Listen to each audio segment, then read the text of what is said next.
In this video, we're going to focus on the border width top or border top width, where we're going to control the top width of the border line.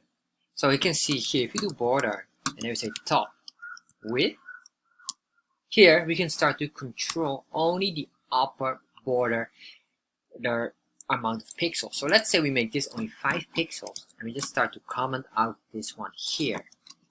And we can even remove this here. We don't need this anymore.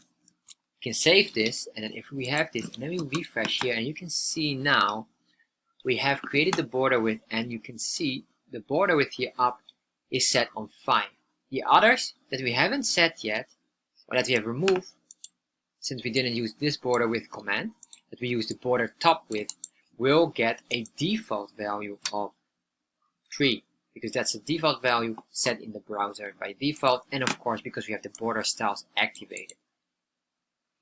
But we can remove these border styles, and if you would remove the border styles and you only do one top, then you will start to match them together. Let's do that as well. So we say here border top style, and we'll say here solid. And once we did that, I can remove this, save that, refresh. You can see now we remove all of it.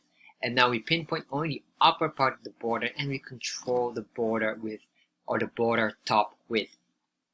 And this is quite useful as well to control your designs. Thank you for watching this video.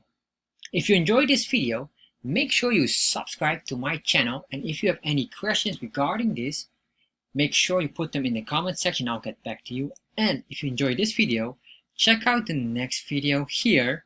You will probably enjoy this as well.